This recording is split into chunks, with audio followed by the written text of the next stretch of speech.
We're live. Hello, everybody. I'm just getting ready. We're waiting for a few other folks to join.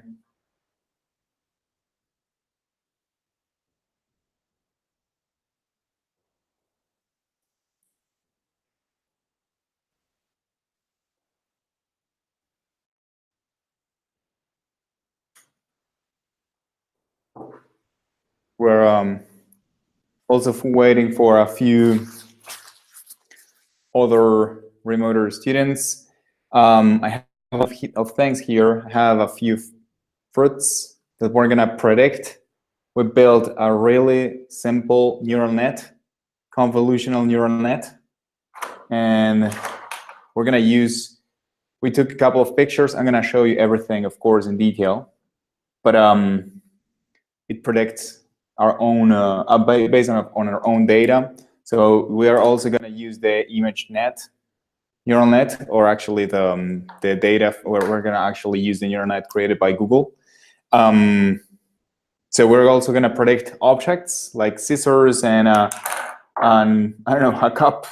I have a bowl here. We're going to be predicting a bunch of things, and everything. That neural network actually is pretty cool because it's created by Google using data from kind of the community. There is a year competition to I don't know, display the best possible neural networks related to image processing. So we're gonna use it. We're gonna be predicting a bunch of objects. We're actually gonna start a little bit with how image processing works, how we're gonna decompose an image into an array, right? It's just going to be numbers for the neural network. It doesn't know it's an image. It's just going to be a bunch of numbers.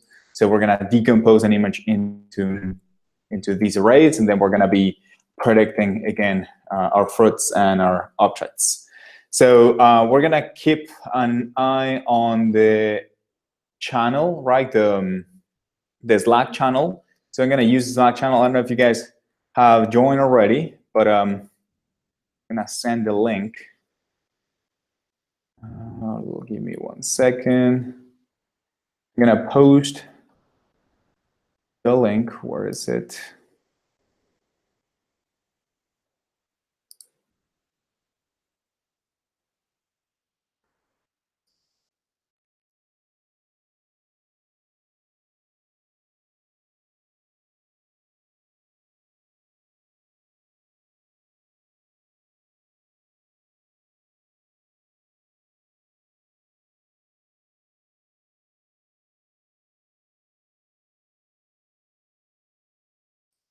Give me 1 second, and we're gonna share the link so you guys have access to the live chat too.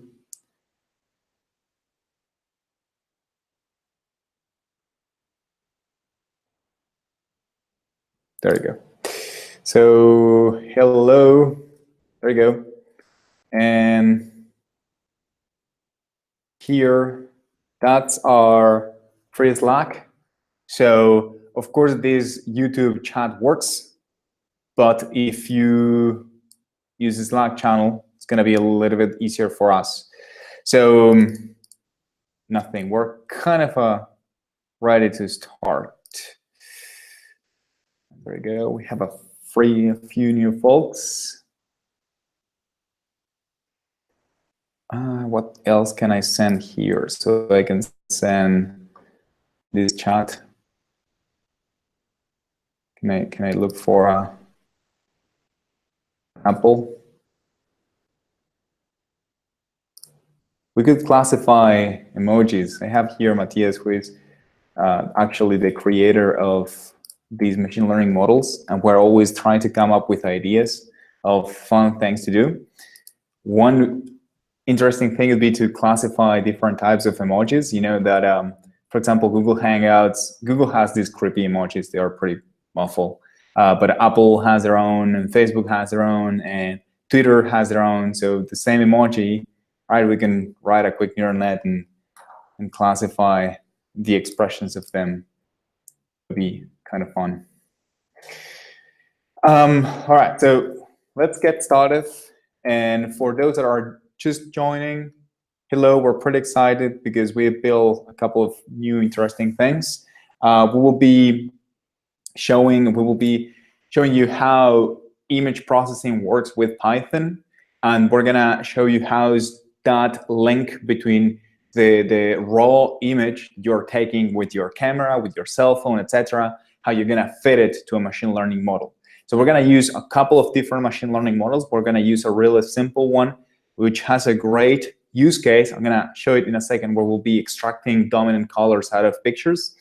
But that's gonna be just the kind of the simplest unsupervised machine learning model that exists. That is the k-means model. It's a really simple machine learning model, and it's gonna, again, help us extract colors. That's gonna be the first step. The second step will be to start working with video, right? So I'm gonna be using video in this same laptop, and we will be classifying objects live. Okay, so I will be, for example, taking an apple, right, and getting it close to my camera, and it will be classifying it. It will try. We'll see if it works. Classifying different fruits, and also classifying different objects, right? If it works, supposedly it just says scissors here or pen here, etc. We're gonna see how it goes. This is live, so something might break. Sorry if that happens. But again, it's gonna be fun because we will try to do everything live. So give me 1 second. We're gonna get started. I need to see how I'm gonna share the screen with these.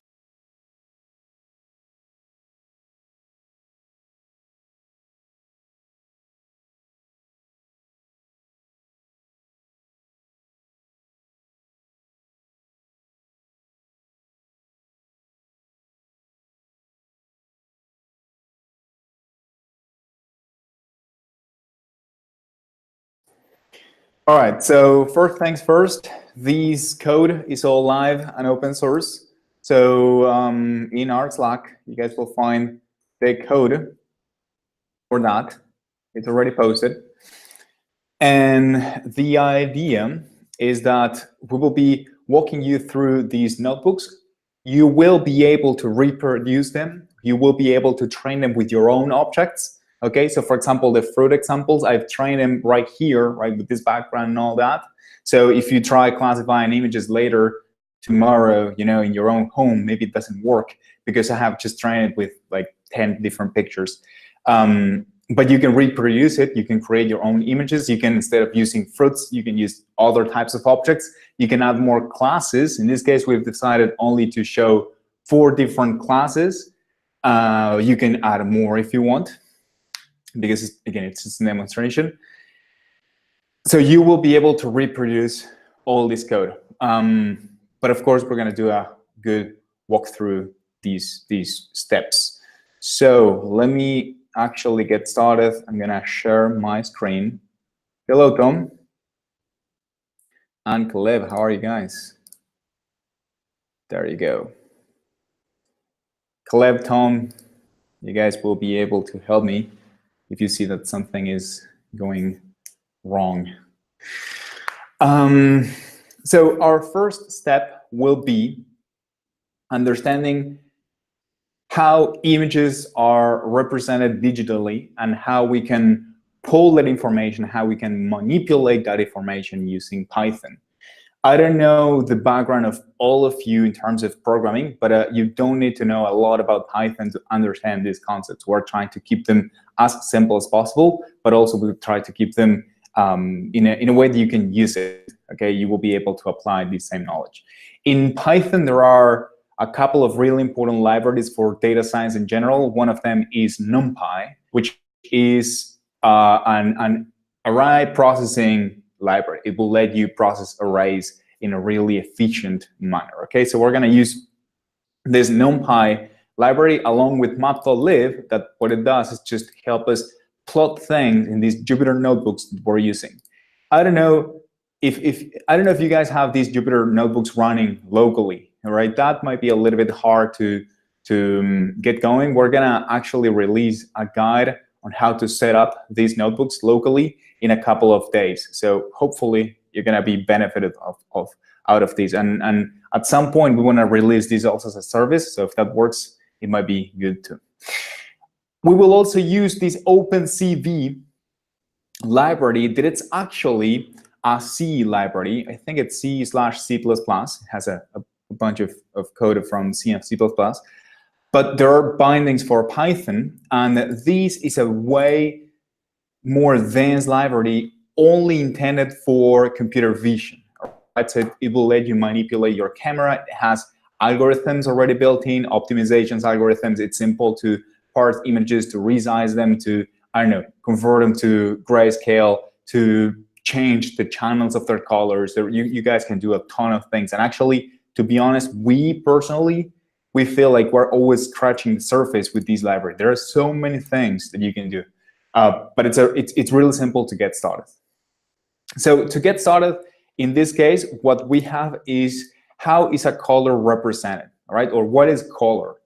Actually, color is of course a complicated physical concept, but in digitally speaking, color in an image is going to be by a combination of three primary, we could say they're not primary, but three main colors in this RGB model.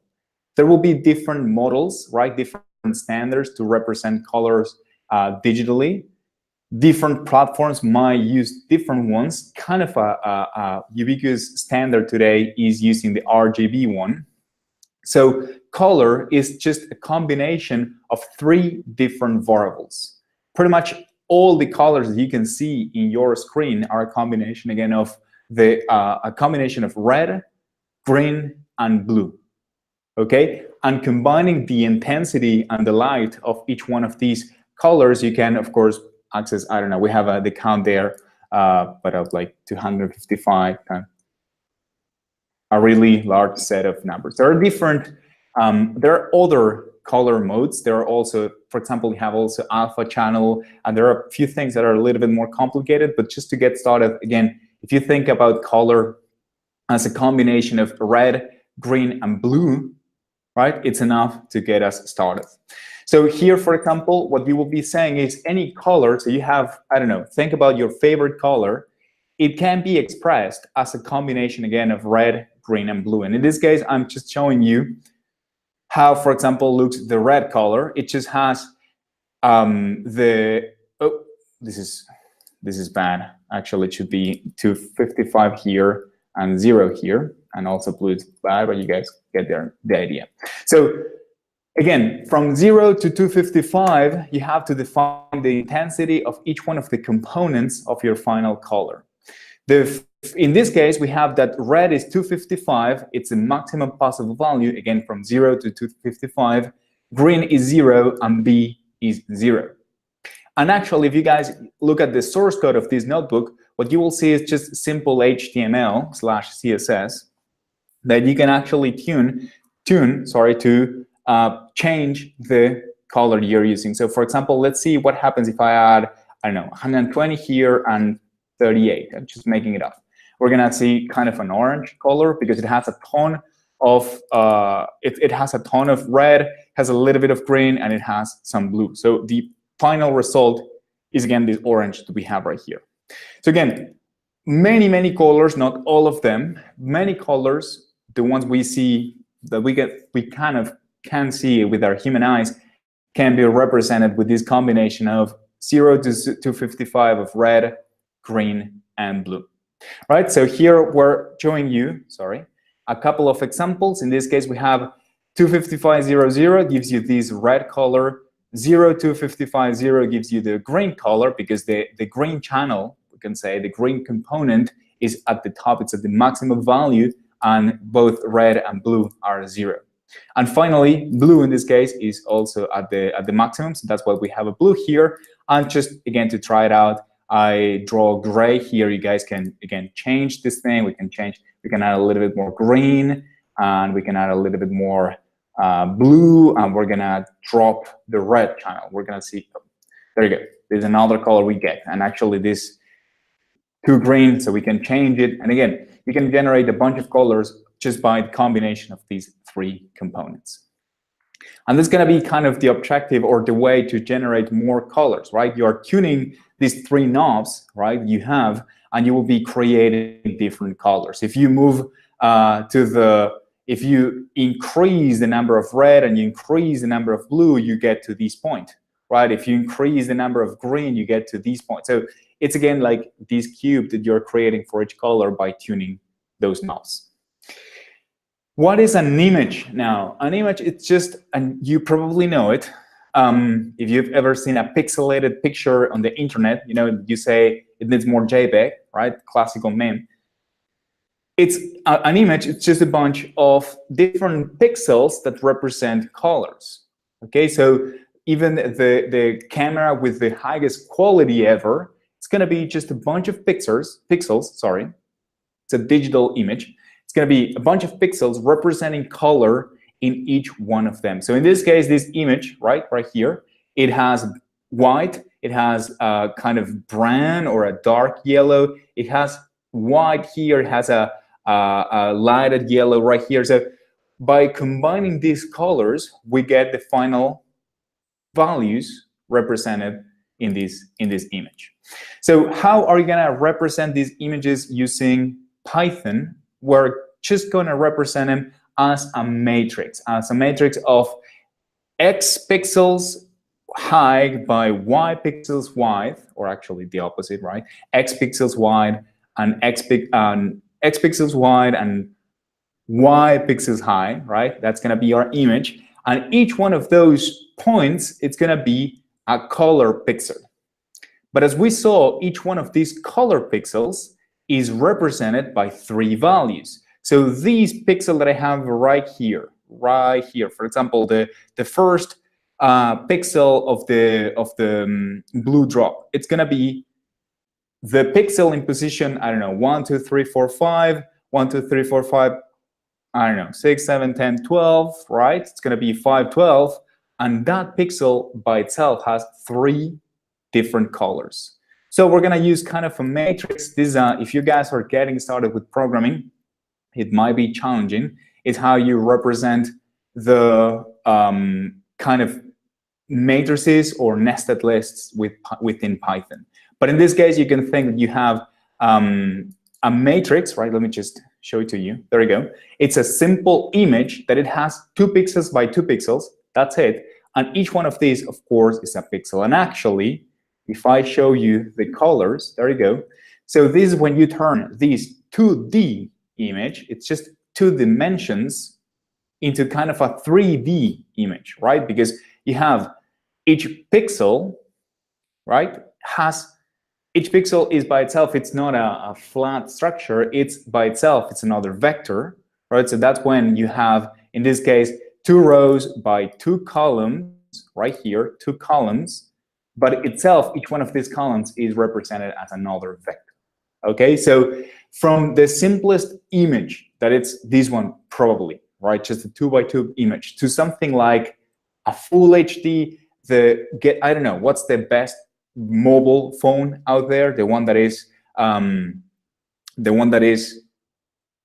taking the best possible pictures in the market today, that's going to be like 12 megapixels or 24 megapixels, I don't know too much about it. That's going to be just, again, a combination of these same principles. It's going to be matrix with colors represented inside. So you guys can try with these notebooks later. We're generating here random colors. I can generate a matrix that it's a little bit bigger, right, in that case. So we have 10 pixels by 10 pixels. And again, the largest image you can think of, like, I don't know, full HD, for example, or 4K, it's going to be just this thing with a ton more pixels, but it's basically this thing.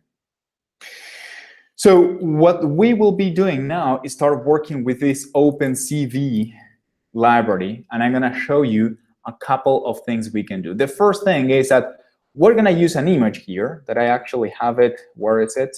You guys can see my file browser, right? This one? Can you see Chewy here?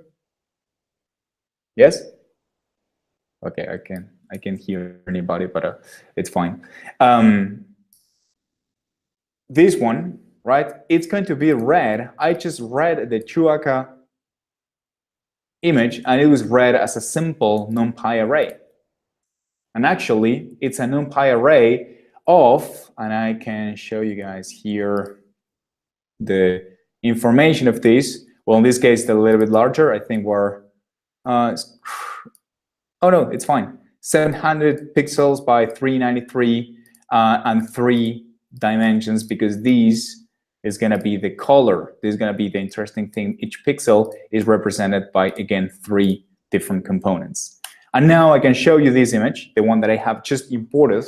But what you will see right here, and different from these image that I had, is that it's kind of inverted, right? And it's actually because by default, the OpenCV library, it's not using the RGB model. Remember, RGB, red, green, blue. It's actually using the BGR, which is blue, green, red, right? So it's a different model. It's by default, it's importing a different model. It's pretty simple to change that, of course. In that case, you just need to turn your image. You can transform the color, and you can say BGR to RGB, period. You show the image, and it's done. If you need other types of transformations, and these might be at some point common, depending of the machine learning task you need and the pre-processing of the images that you need. Sometimes with machine learning, color is not that important, so you can kind of get rid of those components. It depends. In this case, you turn it into a grayscale. It's extremely simple. Resizing it, it's also going to be simple. I'm just going to show the examples as quickly as possible because I want to get into the first machine learning model. In this case, the resizing was kind of fixed, right? It wasn't dynamic. The image is 700 pixels by 300 pixels, or 350 or something. I just resized it to a different proportion, right? I'm not keeping the same aspect ratio. I'm just, hard coding 300 by 300, and of course that the image is I don't know, now it's deformed, right? It's not holding the same aspect ratio as before. So when you're rescaling or resizing images, sometimes it's important to keep that aspect ratio. For colors or simple objects, not that important, but if you're basing your machine learning model in the shape of something, for example, the shape of a face, then it's going to be important to keep a good aspect ratio, or actually to keep the aspect ratio of your image, okay? Cropping is also pretty simple. What you will try to do is kind of find the center of the image and crop from there, pretty much. And finally, we're showing you a little bit extra detail. This is not going to be really useful for machine learning, but so you can see how simple it is to work with the OpenCV library.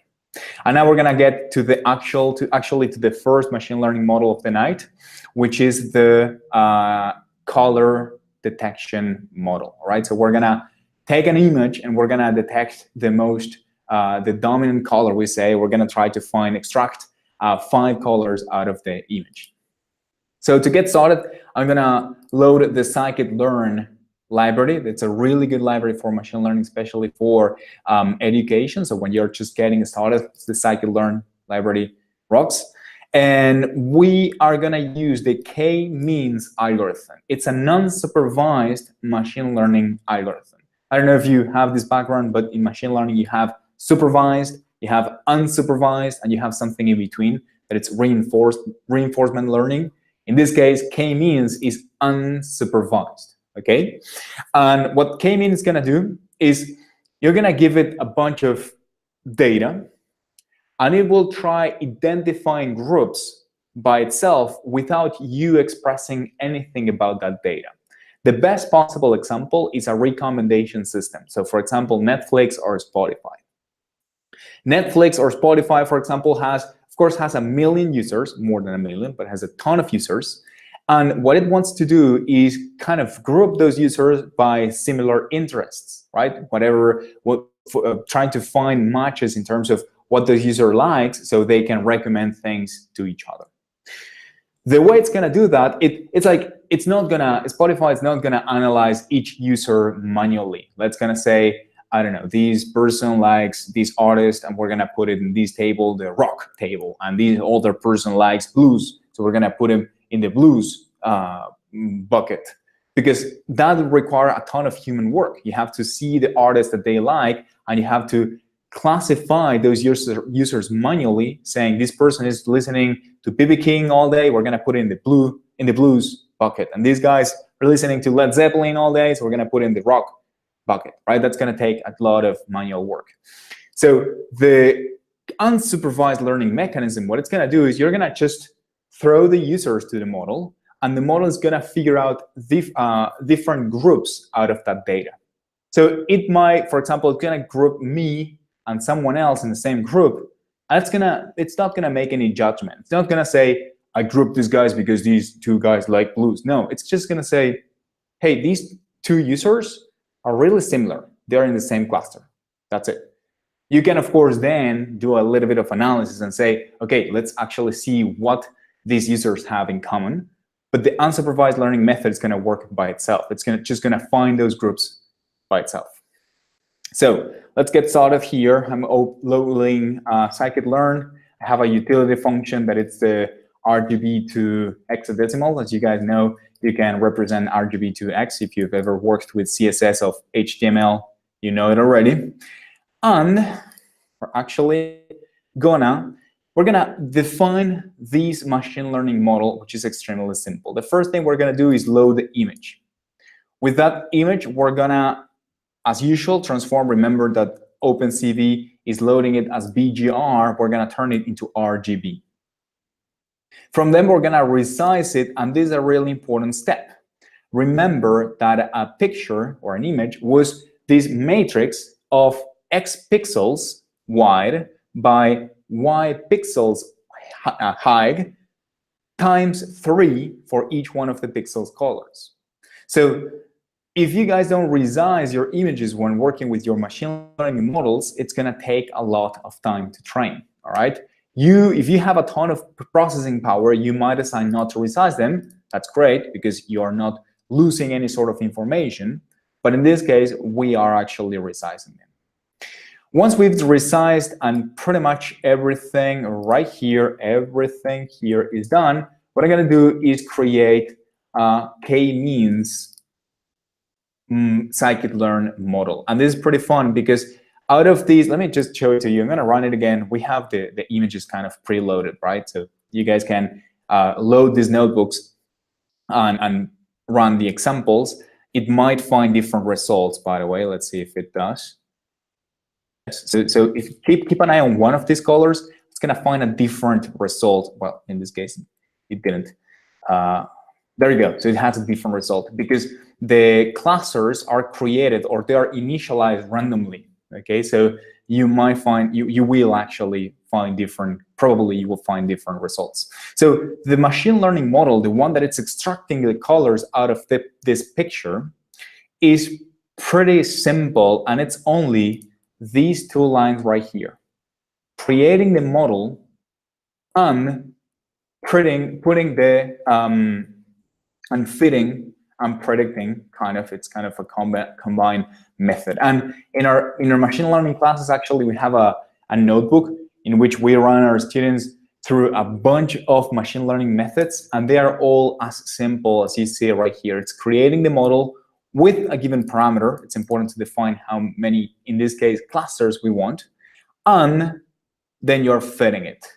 When you fit it, you create the labels, you kind of extract those labels, and then we show this pie chart right here. So here, what I could do is tune the K parameter. So instead of finding 6 different clusters, I might want to find, for example, 3, and see what it has.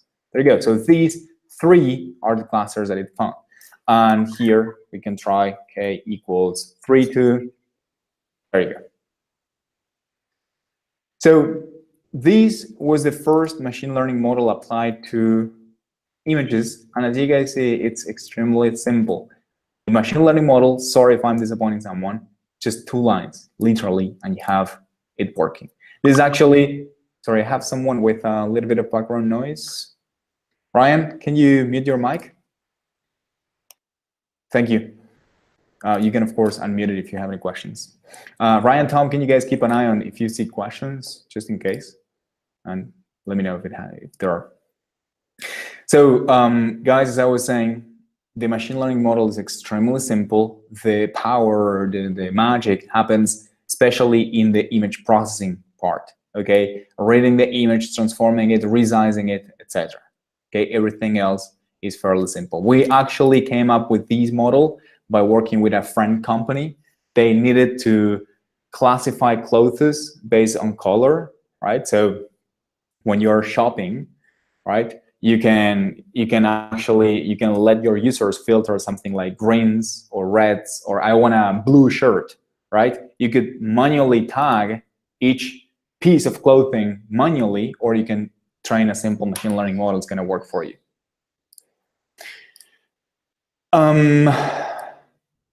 So we are now going to use the OpenCV camera. Here, oh, sorry. There you go. So I want to go as quickly as possible. Actually, you know what, guys? I'm going to skip over this. You can see it later. Here you actually have a couple of examples. I don't want to waste your time with this because this is more OpenCV, where I want to just go to the machine learning model and show it to you in action, because that's a lot of fun.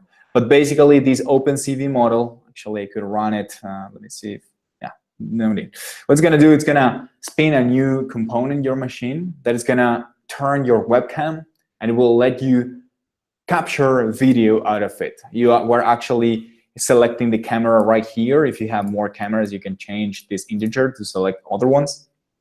And in this case, it's going to let you capture video out of your camera. It's also going to let you, for example, crop and resize images all live, kind of, as you are having the panel or the component exposed. All right, so just look it up by yourselves. It's just a quick tutorial how to use OpenCV. We're going to jump directly to something a little bit more interesting, okay? Because, again, it's...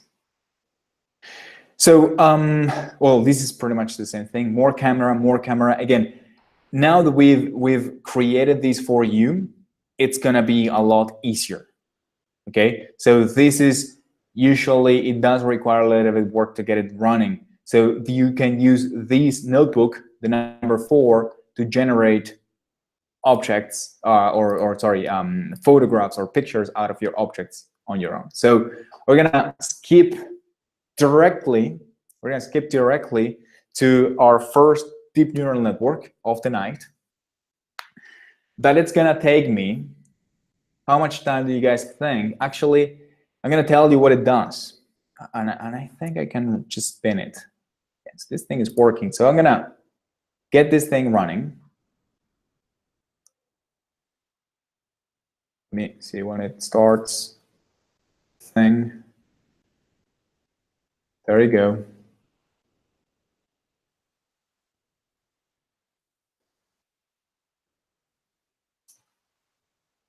There you go. So this is the OpenCV camera. Can you guys see this?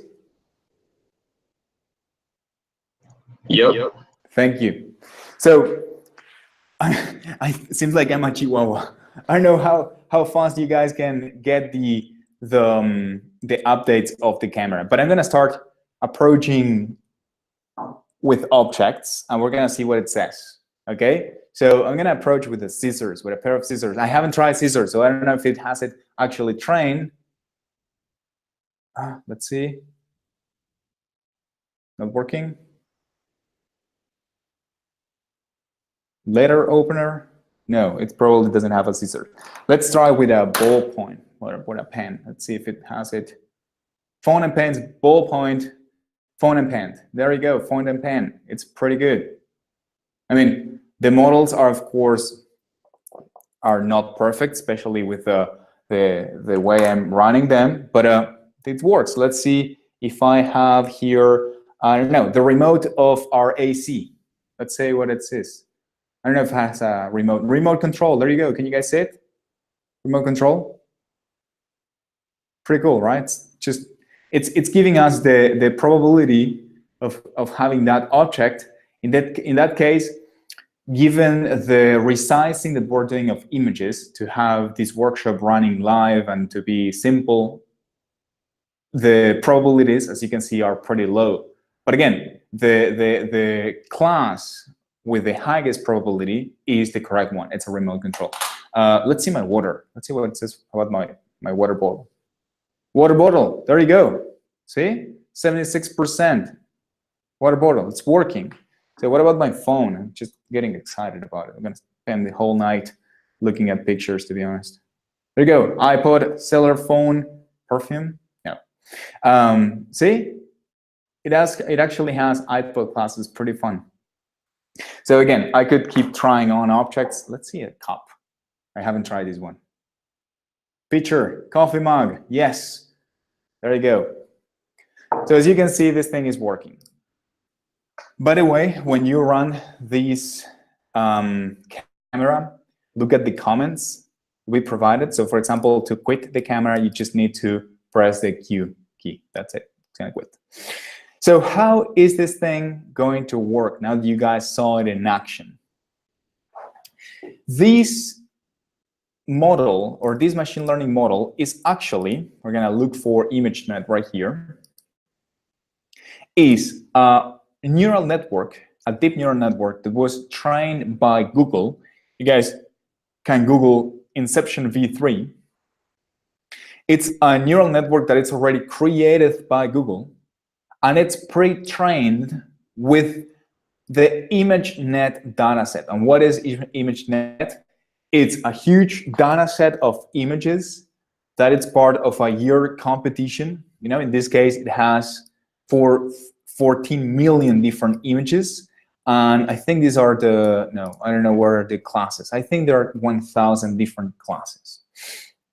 So once per year, the best colleges out there, the best, I don't know, research groups, they get together to beat the ImageNet challenge. And the idea is who is getting the best possible accuracy score at predicting images. So this happens once per year.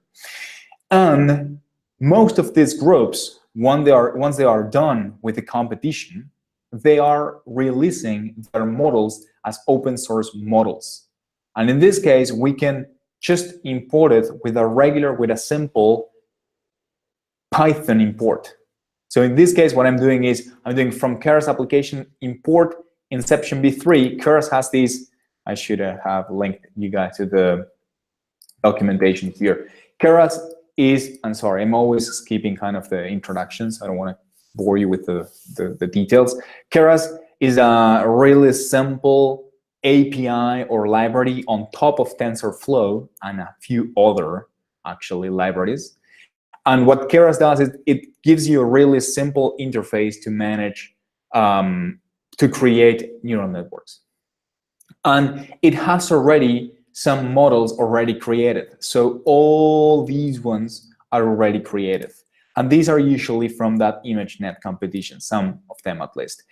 Inception v3 is the one we're currently using, right?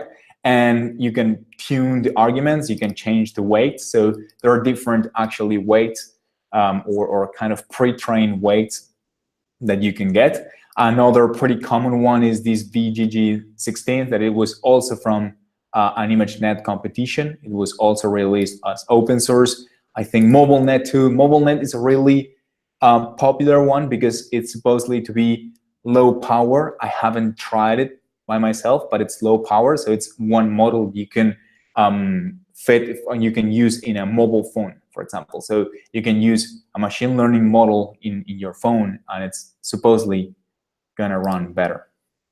So all these are already pre-trained, not just pre-trained, but pre-created neural networks by itself. So the whole model, the layers, the pooling, the dense layers, the everything is already done, and it's already configured, and it's created for these neural networks. So you can do just from Keras import applications import Inception v3, and as you can do Inception v3, you can import VGG16 or MobileNet or any other one, and get it going with these weights, and you have it again, as we've seen.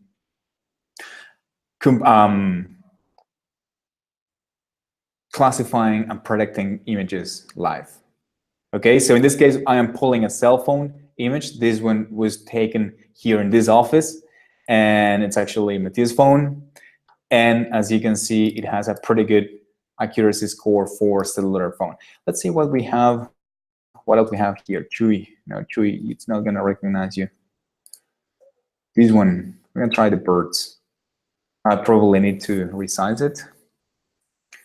I'm going to use data/1.jpg. There you go, it's working. Let's see what it says. It's 1. Yeah. There you go. Bee eater, Indian bunking. All right, it's doing its best, right? So these images are not probably the best possible ones. Again, we're using the models already. We're using not just the model created by these guys, we're also using the weights that they were trained with for these type of objects. So here in this ImageNet library, you have a limited set of 1,000 different objects. So if, I don't know, if, as I was using scissors today, if there are no scissors in these data set, it's impossible for it to recognize it, to be honest. Any questions? Can you guys see any questions out there? Anything we should stop and take a look at? Actually, I can see right here. Oh, there we go. We're good. We're doing good. All right. So now we're actually going to the strong point of the night, which is our own neural network. Okay, we have created this model. We have trained this model with our own pictures, all right? And we're gonna make it classify and predict things live, okay? So again, this is all homebrew, all right? This is all homebrew. So a few things. This model, let's actually get started with these things right here. I will not re-execute this notebook because it actually will do it. We have time. Yeah, you guys will see the model being trained live. Okay? So what we're going to do with this simple model is we will be loading the camera and taking pictures of things that we wanted to classify. So when you load this same notebook, I'm going to run the camera. Okay? And where is the execution of it? There you go. And what you guys will do is get close with your objects, and you're going to start pressing the key in your keyboard, the number 1, the number 2, the number 3, the number 4, right? We're actually capturing those events here, 1, 2, 3, 4, and it's going to save it as different types of images or different classes. Oh, sorry, there you go. So you're going to save these 4 classes. Again, we created 4 because it was demonstration purposes. You guys can create more if you want. So it's going to create these 4 different classes, and it's going to store them all in your local directory. So right here in data, I have, for example, image type 1. Here, what we defined was banana was 1, red apple was 2, pear was 3, and green apple is 4. So here I have my banana pictures, right? I try to move it forward and backward and spin it a little bit, so trying to different shapes, or because this is going to be the data that's going to be used for the machine learning model, right, for the neural net. So more pictures right here of an apple, and as you can see, the pictures are not perfect. They're kind of pixelated. My hand is there. Sometimes my shoulder is there. So it's not perfect. It's going to work. And again, it's going to keep here. So it's going to, again, keep different pictures in different directories. And what we're going to do is we're going to load those images right here from those directories. In this case, what we're using is the pre-processing model of Keras. Okay, so Keras, that machine learning framework that I showed you before, it also includes a couple of utility libraries, sorry, In this case, is the pre-processing module that's going to load images from the directory you're specifying, and we're also turning them into arrays, as you guys remember. So let me show you the bananas right here. There you go. Enumerate type 1 at 0. This is my first banana picture. So this one, image type 1, this one, it's actually this array that you guys can see in the background. 160, 154, 151, right? That's probably this gray point at the top, you know, so that's probably that point. So again, it's loading all the images and it's turning them into these arrays that we showed in the first notebook when we were explaining how images were composed digitally. So here we have type 2 apples, and pear is type 3, and a green apple is the type 4. So we're loading these images. All right. So step 1 was creating the images and saving them locally. We are then loading them. We're reading the images here. And just as a quick recap, we have 25 images here. We have 26 here. I don't know, it seems like we have more red apples than anything else. And we are, so here it's a little bit of creating different classes, and here we need to create the categorical types. There you go. That's more a utility step that we need than something useful.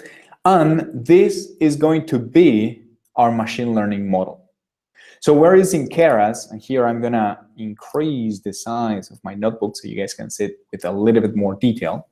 We are creating a sequential Keras model. There is also a kind of a functional model. The sequential one is the most common one. And then we're starting to add our layers. Okay, so I don't know if you know what a convolutional neural network is.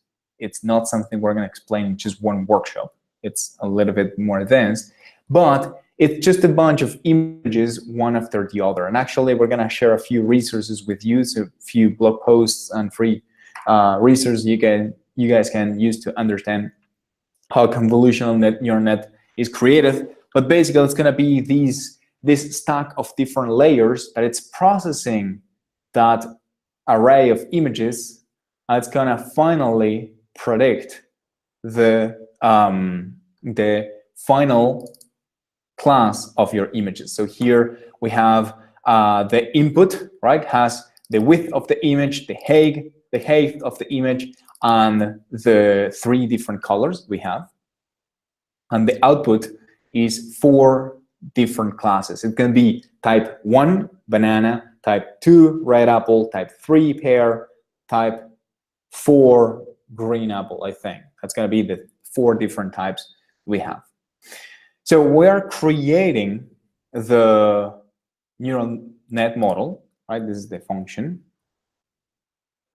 This is the model, and the summary here is telling you all the layers that it has. Has a convolutional layer, it's having a pooling layer, dropout layers, a convolutional layer, another pooling ones. This is the model. And sorry, this should be here. What we're going to do now is fit the model. The model is going to be fit with the array of images that were previously scaled, right? Something that I didn't show you in detail was one of those steps we had at the top. So we were scaling the images. It's going to work better if we use scaling processing mechanism. And the Y character is the type of the image. So for example, the first image, this one, was a banana. So here it can be out of 4 possible classes, it's going to be banana is going to be 1. Everything else is going to be a 0. This is usually called dummy variable. I don't know, Tom, if you're still there. We talked about this yesterday. So this is a dummy type of variable. So this is banana is 1, apple and pear, these are all 0s. Right? If you scroll down, here we have are red apple. So red apple is in 1, everything else is a 0. So we're gonna again feed our machine learning model the input, the array, and the different classes. And here we're training different epochs. Actually, I want to turn this thing into something smaller. 20. And now the machine learning model is starting to get trained. Depending on the computer that you have, depending on the number of images you've chosen, depending of the scaling or the resizing you've done in to your images, it might take a little bit more time or a little bit less time. Here we see that the accuracy is improving, and we see the loss, the error, that it's decreasing. Okay, so ideally accuracy is increasing over time, and the loss is decreasing. Okay, so here we're getting approaching 76%, 87%, pretty nice, 98%, pretty nice. All right, so we're probably overfitting this model, doesn't matter. 98%, 1, 95, 96, there you go. So these are machine learning model being trained live. Okay, the loss is also being reduced a ton. There you go. And out of all these iterations, we had 20 iterations. Our machine learning model has a 0.99 accuracy with a 0.013 loss. Okay, this is the error of the model. That's it. So actually, this is something you shouldn't do. We're going to do it anyways for simplicity. But in this case, we're going to try predicting the class of one of these images. I'm going to actually take the image number, let's see, number 5, for example, this one. It's actually, let's use one that looks a little bit better, this one. Number 2 first, and then we're going to use number 5. So I'm going to try classifying, I'm going to try predicting the class of an image, but with the same data that I used for the training process. That's not good. That's something we shouldn't do. But again, for simplicity, I'm just going to go ahead and do it. And let's see what it says. We have completely retrained this process. So this could break right here. This is live.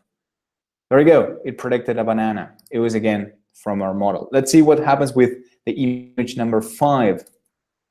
There you go. It also predicted a banana. Actually, I can show you guys what a prediction looks like. A prediction is actually an array of the 4 different classes with probabilities, okay, for each one of those classes. In this case, the model is, again, simple, and it's kind of overfitted, so it's giving us a perfect accuracy for the banana type. In a more realistic machine learning model, it's going to tell you something like 0.89% probability of this thing being a banana, 0.05 being an apple, you know, stuff like that. And actually, I could try with what is it? Data 1.jpg. Let's see if. Oh, I need a target size. Oh, it's good. There you go. So it's predicting that it's a pair. I don't know why. Probably of the color. And it's, again, a little bit overfit, so it's not working so fine. But again, the idea is that it's going to give you a probability of each one of these things being of a different class. So let's try with something different. In this case, we're going to try with an apple. Let's use a different one. I'm going to use, for example, for type 2, we're going to use the first apple. It has a little bit of my shoulder there. So it's going to be the picture at number 0. Red apple. Nice. We're going to use some other one. This one that is deeper. Number 8. Let's see what it says. Also red apple. Again, we are using the same pictures that we used for, we're trying to predict or classify an image with the same image that we used for the training process. It's not ideal, right? But again, it's just a demonstration. So now it's a moment of truth. I will turn the camera on. We're going to see what this thing says. All right, so this can break, by the way. Sorry if it does. There you go. So that's my camera right there. Camera. And it has, I don't know why, it's changing. The background noise probably affecting it. But let's approach an object here. Red apple, 100%. Live, red apple. There you go. Oh, sorry, I get too excited. Red apple, there you go. It's live. What else? We're going to put a pair. Let's see what it says with a pair. Not working. A pair needs to be closed, seems. And it's confusing it. So that then, in that case, it's working perfectly. But when I go a little bit deep, it is confusing it with a green apple. So it seems like the shape, when the object is so far away, wasn't taken so accurately. And as we can see, a red apple, green apple, sorry, it's pretty similar. So the machine learning model is having a little bit more trouble defining it. In this case, actually, it's confusing it with a pair. So as you can see, the model is not perfect. Let's see a complicated one, a tough one. What is this thing? Model? What is this thing, model? It's a banana. Nice. Perfect. Are you sure it's a banana model? No, it's a red apple. Nice. So that's our machine learning model that, again, is working live with our fruits. Pear, red apple, green apple. So again, in this case, I'm cheating. I am the one cheating. If I'm approaching it, it's like it took kind of the wrong pattern. What does it say with this red ball? It's an apple. That's what you think?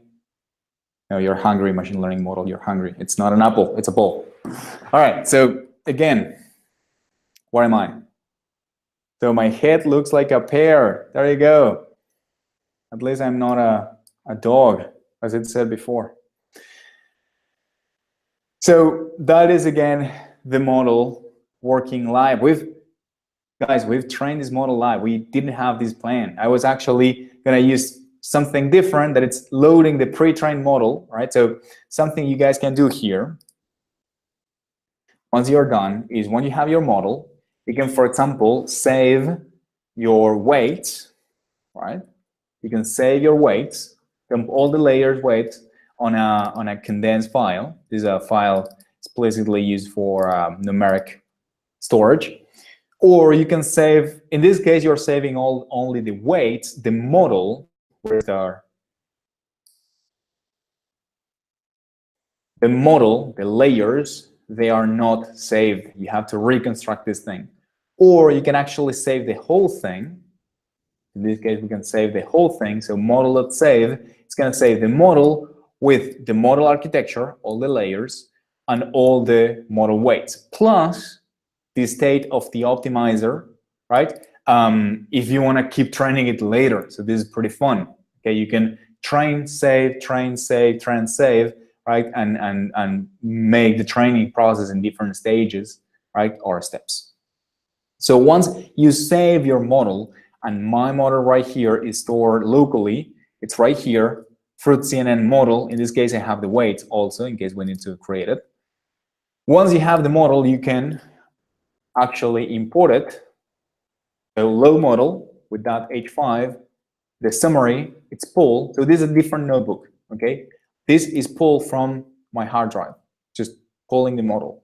And you can spin, well, in this case, I have to do import. I'm missing a bunch of imports here, probably. And time, and it's working. No, NP.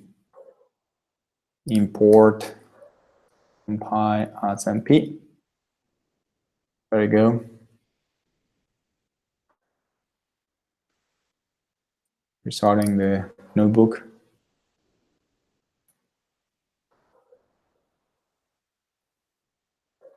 There you go. So hopefully we're not missing any more imports. My bad, I changed this thing. There you go. Seems like it's gonna work now. There you go. So the model just loaded, more bananas for the model. Banana, banana, banana. It's actually not doing so well. There you go. Banana. I need to get away. Banana, banana, banana, banana. There you go. So the model again is working. And what I've done is, I killed the process. What I've done is just imported the model from the H5 file. So you guys can train this thing in a supercomputer, and you can then move this thing to a much mundane, regular computer and do predictions with the model already trained. Okay, you can save these, you can store, you can train it in a testing environment, you can move it to production later.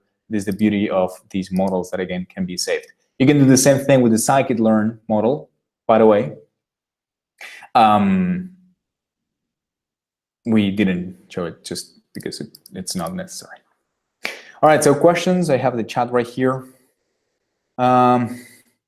If the model is relying more on the colors and the shape of the info, not so much. It's a really good question.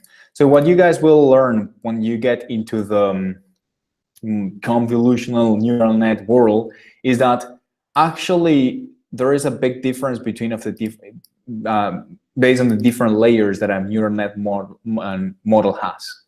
Usually the first couple of layers are used for what we call as feature extraction. Okay, so then is when the model is going to be kind of, first of all, the pre-processing of your pictures is really important. So you might have a model that relies on grayscale images. All right, so that's going to be a little bit more interesting in terms of shape, for example, because we're actually getting rid of the colors. So that's step one. Second one is, again, all these first couple of layers that you can actually look at the mobile net model. Where do we have Inception v3? We don't have mobile net, we have Inception v3. So this kernel was working. So model.summary, there you go. Let me decrease the size. So these are all the layers that this model has, a ton. This is the neural net created by Google. I'm still crawling. I don't know if you guys get the update, but this is a crazy model. And what these guys are doing is, again, they have different parts of the neural net. This is why it's called actually deep learning, that are meant for more of the feature extraction part.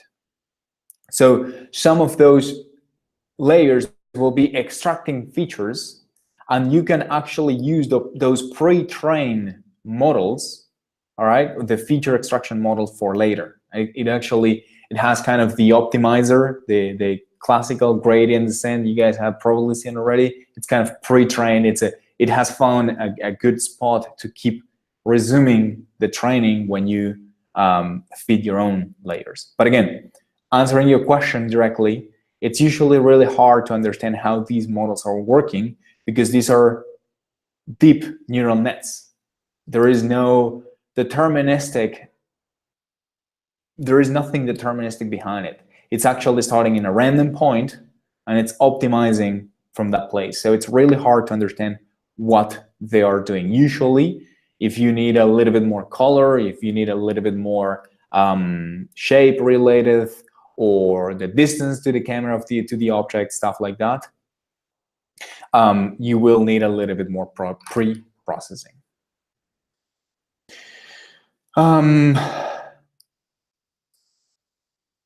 Yes, Rory, that's I haven't tried Raspberry Pi, but that's completely possible. Once the model is trained, the predicting phase is really cheap, computationally speaking. It's not really hard, or it's not really process intensive to predict something out of the trained model. That's why I can literally read the model from this H5 file and it can have it predicting instantly, okay? Because the models are, again, those are the important parts. And you can actually, so a mobile phone is not huge in terms of computation powers, and you can guys run this thing also on a mobile phone. And also something interesting, there is also a JavaScript version of TensorFlow, so you can use the same weights with a JavaScript version of TensorFlow, and you can predict things live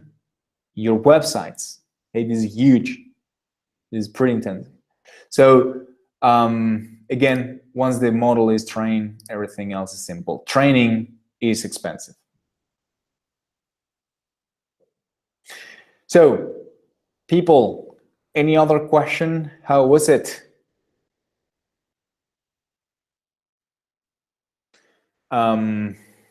We know that the whole thing of, I'm actually gonna stop sharing the screen and turn my camera.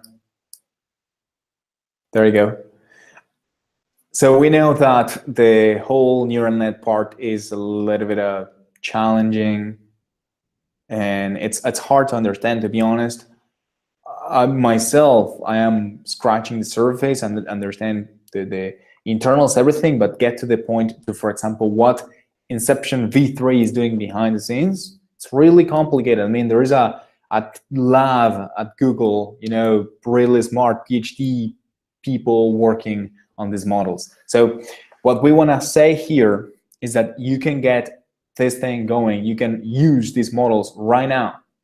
There is not a lot to learn, to kind of, it's like, don't try. Usually our students are coming to us saying, I need to know linear algebra for this thing. You don't need to. It's fine if you know, because you can get into the details, but you can get started today with real applications. You can keep moving forward, you know, with your learning later without spending 2 years with really abstract concepts, without doing any real applications out of, extracting any real applications out of that knowledge. So you can get started right now, okay? You can just pull the Keras package, pull Jupyter Notebook. Please tell us, we're gonna send a quick survey later. Please tell us if you have those notebooks running, if it's complicated to get them running, etc. And again, start using it today. You have our examples. You can go this next family meeting. You can gather everybody and you can say, I'm gonna run a quick machine learning model. You can put, I don't know, grandma, aunt, mom, dad, and classify different family members, you know, these 4 different types. So you guys can do it whenever you want, just try it.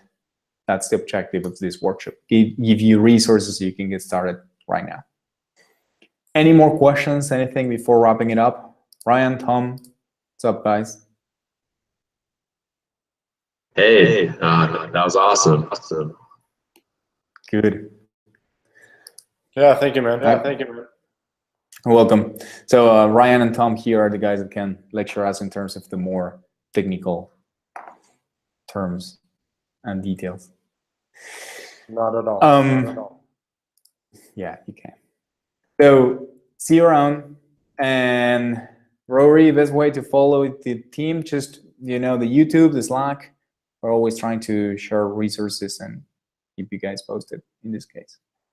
So see you around. If you have any questions, again, you will have our email. We're going to email the recording and the quick survey to understand how we can help you with in terms of the Jupyter notebooks and the setup of all these, because we know that it's still a little bit tough to do it. And that's it. Have a great night, and thank you for joining.